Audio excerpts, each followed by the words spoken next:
Hello students, how are you all? So now we are going to cover the second part, that is nationalism in India. That is the name of the chapter. In the very first part, we have seen the various things which were going on in India during the British rule. I have already told you in that particular part or in this particular chapter, we are covering the time period of 1914 to 1933-34. And in this chapter, the nationalism in India, we are covering the two very important mass movements started by Gandhi ji. One is non-cooperation movement and second one is civil disobedience movement. So in this non-cooperation movement, we have already understood the background. एक बार फिर से उसको recapitulate करते हैं and then we will move to the this particular topic that is different interpretation of non cooperation movement. तो students मैं आपको बता चुका हूं कि 1914 that is a very important date not only for India but for the entire world because that was the beginning of first world war. तो हम देखते हैं कि during the British rule in India, Britishers declared that India is going to participate in the First World War from their side, and we had to see a lot of negative impacts of First World War on Indian people. फिर हमने देखा कि 1915 में Gandhi ji returned back to India, particularly on the advice of Gopal Krishna Gokhale. 1915 में गांधी जी वापिस आते हैं भारत में और 1915 में इंडिया में वापिस आने के बाद एक आदमी जो इंडिया से 21 साल दूर रहा है and then he return back to India in 1915 और बड़ी जल्दी वो आदमी जो है देश के नेशनल सिनेरियो के ऊपर सबसे बड़ी पर्सनैलिटी, सबसे बड़े फिगर के रूप में आ जाता है. तो आप इसको कैलकुलेट करिए कि एक आदमी इस छोटे से टाइम पीरियड में 4-5 साल के इस टाइम पीरियड में कैसे देश की सबसे फेमस, सबसे अडोरेबल पर्सनैलिटी बन जाता है. तो उसके पीछे गांधी जी का क्रिस्मेटिक पर्सनैलिटी अनडाउटेडली उसका बड़ा कंट्रीब्यूशन है. फिर हमने यहां देखा 1915 के बाद 1916 टू 18 हमने ये भी डिस्कस किया कि गांधी जी ने कुछ छोटे छोटे मूवमेंट्स चलाए उन लोकल डिमांड्स को पूरा करने के लिए. Like we had seen the Champaran movement, we have seen the Ahmedabad mill worker strike, Kheda movement for helping the farmers in Kheda. और उन सभी छोटे मूवमेंट में during the 1916 to 1918 Gandhi ji got success and became famous. फिर उनकी अपनी पर्सनालिटी उनको और फेमस करती है. Then the 1919 the end of the first world war and implementation of the Rowlatt act in India. उसकी वजह से देश के जो पॉलिटिकल एटमॉस्फेयर है वो एकदम से स्पार्क आ गया उसमें. Indian people they are very angry against the Britishers. फिर ऐसे में उस रोलर एक्ट के अगेंस्ट में गांधी जी का एंटी रोलर एक्ट मूवमेंट और फिर एंटी रोलर एक्ट मूवमेंट का जो कल्मिनेशन होता है, जो उसका रिजल्ट निकलता है, that was the Jallianwala Bagh massacre. So in this way the entire political situation of India that is really sparking in 1919. और फिर गांधी जी को लगता है कि now is the time to lead the India and start the mass movement, first mass movement on its own kind. और ये first mass movement non cooperation movement होगा. मैं उसके पीछे की आपको अगर एक क्वेश्चन आपसे ये पूछा जाता है कि what were the various causes for non cooperation movement. ये नॉन कॉपरेशन मूवमेंट जो पूरे नॉर्थ इंडिया में और इवन की साउथ के कुछ पोर्शन तक फैला हुआ था और अलग अलग कम्युनिटीज उसमें पार्टिसिपेट कर रही थी. तो गांधी जी ने ऐसा क्या किया 4-5 साल के अंदर कि इतनी भारी संख्या में लोग जो हैं वो गांधी जी के साथ जुड़ते हैं, कांग्रेस पार्टी के साथ जुड़ते हैं. देखिए Congress party that was founded in 1885 और हमें पता है कि initially it was known the parties of the wealthy community and the upper caste Sanatanis. ठीक है, तो इट मींस कि ये पार्टी ने कॉमन पीपल को अपने साथ कनेक्ट नहीं किया था. तो गांधी जी को आप एक और कंट्रीब्यूशन दे सकते हैं कि वो एक क्लास पार्टी को which was limited only to few people, he turned it out into a mass party. Mass means common people. तो गांधी जी का पर्सनैलिटी जो है आम आदमियों को इस पार्टी के साथ जोड़ देता है. और यही कारण है कि जब वो 1921-22 में when he started the first mass movement, that is non-cooperation movement, so thousands of people, hundred thousands of people participated in this movement. ठीक है, तो आपको ये भी कैलकुलेट करना चाहिए कि एकदम से इतनी भारी संख्या में लोग एक लीडर के पीछे कैसे खड़े होते हैं, तो उसके पीछे ये सारा सब कुछ, सारे सर्कमस्टेंसेस, और सबसे बड़ी बात गांधी जी का जो पर्सनैलिटी है वो बड़ा कॉन्ट्रीब्यूटर है.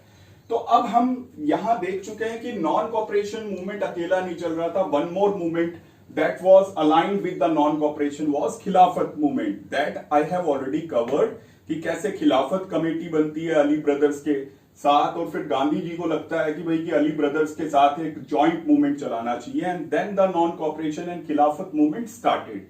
Now in this particular portion, that is different interpretation of non-cooperation movement, we are going to understand, listen it very carefully, we are going to understand how this non-cooperation movement that was taken by the common people, what was their own interpretation, वो non-cooperation movement को कैसे अपनी समझ से, अपने हिसाब से, अपने मेथड से उन्होंने चलाना शुरू किया.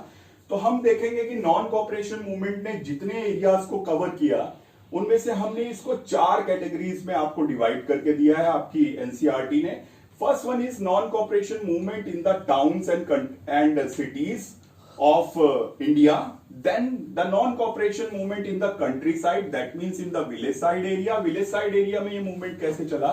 Then in the tribal area of Andhra Pradesh, वहां भी हम इस मूवमेंट को देखेंगे. And the plantation places of Assam, you can see the range from cities to countryside, then from tribal areas to plantation places.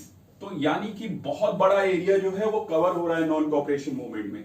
सबसे पहले we are going to understand how this movement unfolded in the towns and countryside area. तो आज हम सिर्फ इस portion पे focus करेंगे कि how this movement, non cooperation movement, that unfolded और that spread in the towns and cities. इस पर्टिकुलर एक पेज में आपके 3 क्वेश्चन बन जाते हैं. ठीक है, what we are doing, we are understanding the chapter. First thing for a holistic understanding, कि हमें सब कुछ समझ में आना चाहिए इस चैप्टर में. तो हम पहले तो उस पॉइंट ऑफ व्यू से भी डिस्कस करते हैं, और दूसरा होता है हमारा एग्जाम का पॉइंट ऑफ व्यू, कि एग्जाम के पॉइंट ऑफ व्यू से इस टॉपिक पे आपसे क्या पूछा जा सकता है. तो आपको दे रखा है movements in the towns and cities. ये पहली हेडिंग बनेगी आपकी इसकी अलग अलग इंटरप्रिटेशन में, और इस पर्टिकुलर इस सेगमेंट में आपसे 3 क्वेश्चन पूछे जाते हैं कि how the non cooperation movement spread in the towns and towns and city side areas. फिर दूसरा पूछा जाता है what is the economic impact, या what was the economic impact of non cooperation movement. और तीसरा पूछा जाता है आपसे, जो हम बाद में कवर करेंगे, कि why this movement slowed down with the passage of time. 1921 it started with full of enthusiasm, but in 1922 the movement slowed down, and slowly and gradually the movement was going down, and finally Gandhi ji called off the movement. ठीक है, तो ये 3 topic बनेंगे. तो पहला हम start करते हैं, how the non cooperation movement spread in the towns and country side. तो ये इस टॉपिक का पहला क्वेश्चन है, बड़ा इंपॉर्टेंट क्वेश्चन है, बहुत बार आया है आपको, कि how this non cooperation movement unfolded spread in the towns and cities. तो अब आप इसमें एक चीज समझिए कि जब आप ये चारों पोर्शंस को पढ़ेंगे कि नॉन कॉपरेशन मूवमेंट को गांव के अंदर लोग कैसे ले रहे थे, ट्राइबल एरिया में कैसे ले रहे थे, प्लांटेशन प्लेसेस में कैसे ले रहे थे, या सिटीज या टाउन्स में कैसे ले रहे थे, तो चारों जगह नॉन कॉपरेशन का अलग अलग इंटरप्रिटेशन किया गया, अलग अलग मीनिंग निकाला पब्लिक ने. तो सबसे पहले हम देखते हैं कि टाउन्स और सिटीज में क्या इंटरप्रिटेशन निकाला. तो हम सब जानते हैं कि टाउन्स और सिटीज में पीपल आर मोर अवेयर. ठीक है, तो they are more connected.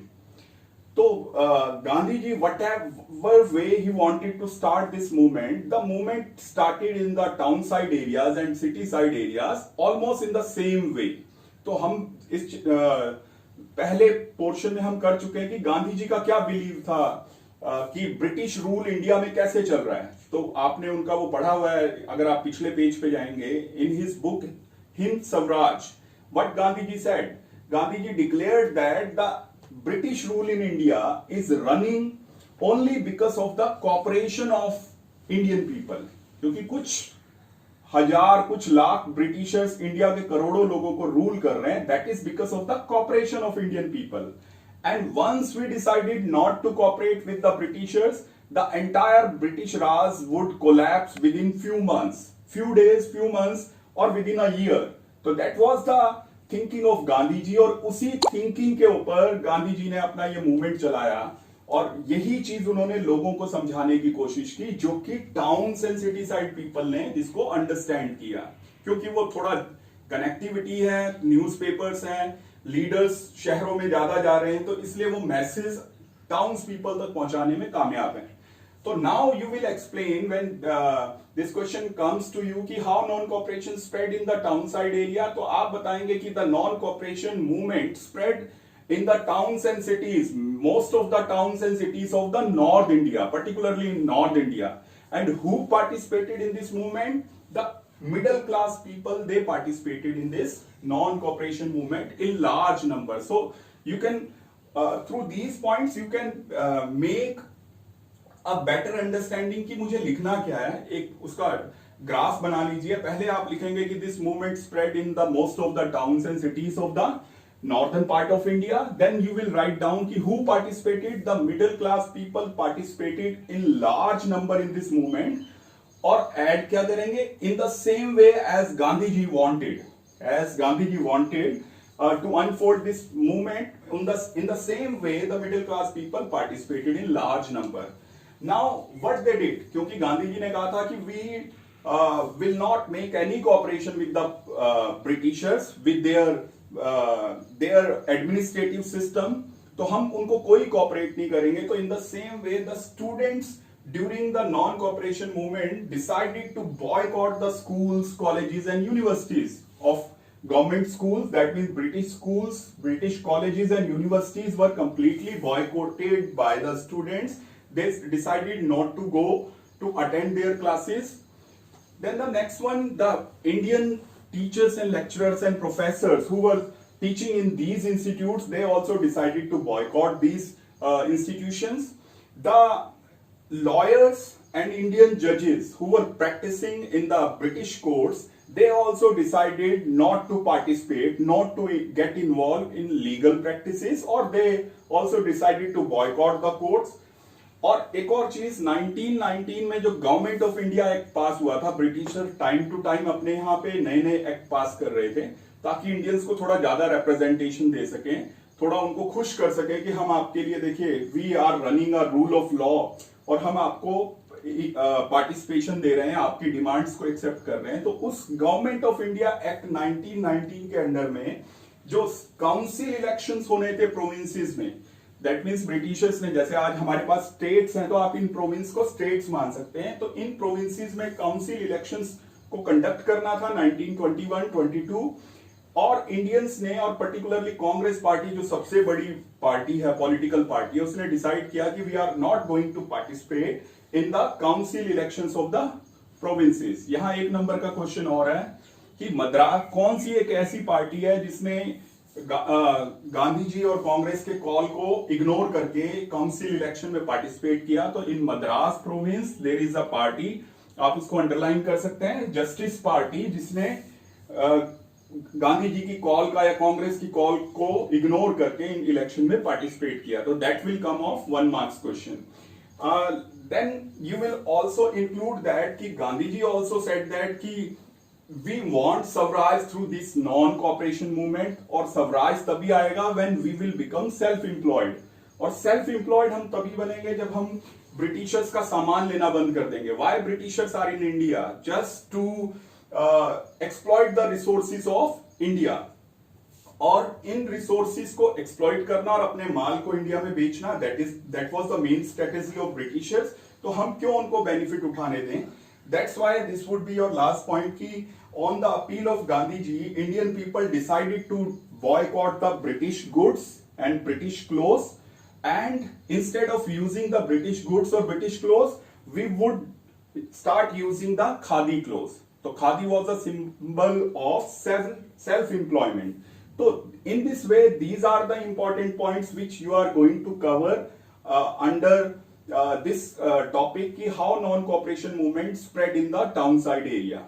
Now we I hope you have understood this particular portion.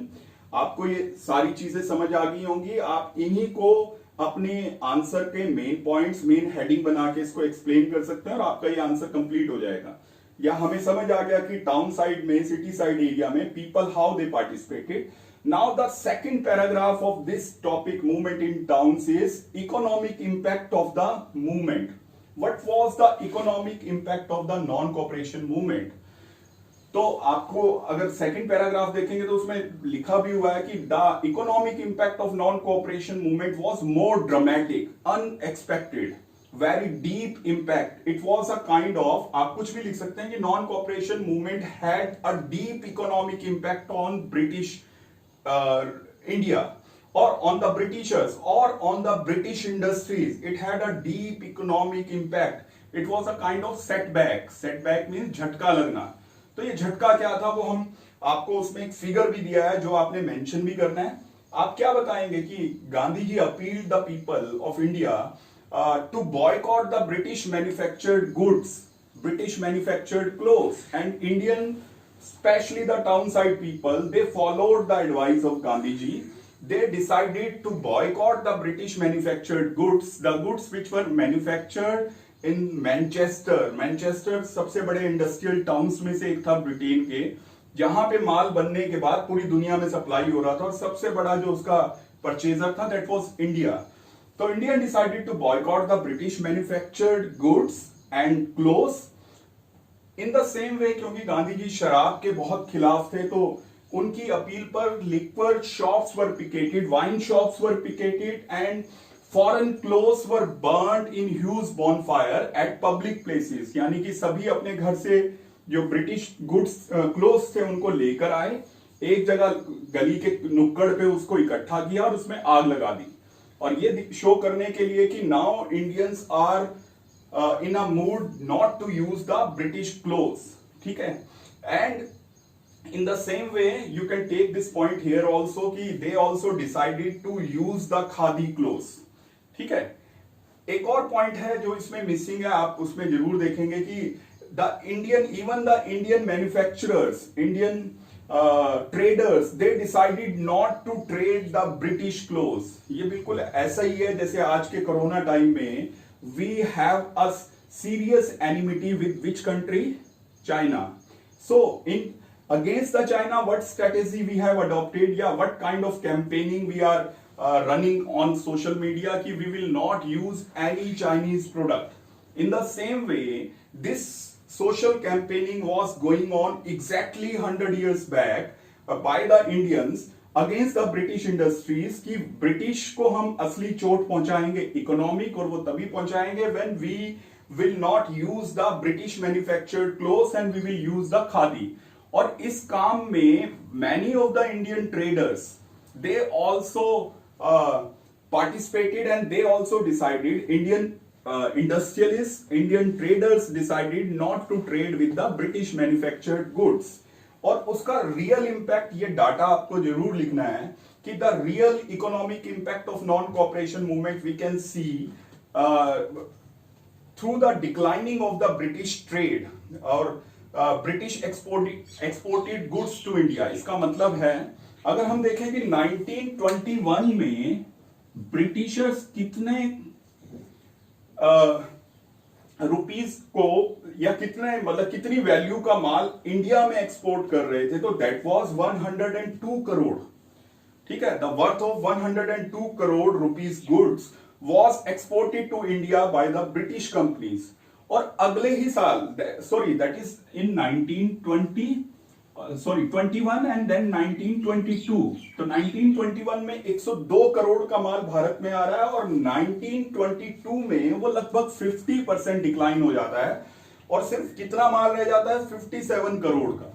अब आप ये सोचिए कि मैं ब्रिटिश मैन्युफैक्चरर हूं, मैं एक साल पहले तो 102 करोड़ का माल भेज रहा हूं इंडिया में और अगले साल तो मेरा माल और ज्यादा बिकना चाहिए, लेकिन हो क्या रहा है? 50% जो है वो कीमत कम हो गई है मेरे एक्सपोर्ट की, यानी कि मेरा माल इंडिया में बिकना बंद हो रहा है। तो ये बंद क्यों होता है एक साल में? ये सीधा सीधा क्रेडिट जो है वो इस मूवमेंट को जाता है, that is non cooperation movement. So we have covered these two topics. how non-cooperation movement spread in towns and what was the economic impact of the non-cooperation movement. Okay, thank you. Then we will move to the next point. One more question is related to this topic is there, उसको भी हम cover करेंगे और उसके बाद या उसको हम बाद में ही उसको कवर करेंगे. चलो फिर वीडियो ज्यादा लंबी हो जाएगी, अभी इतना ही करते हैं और फिर हम बाकी के बचे हुए पोर्शन भी करेंगे.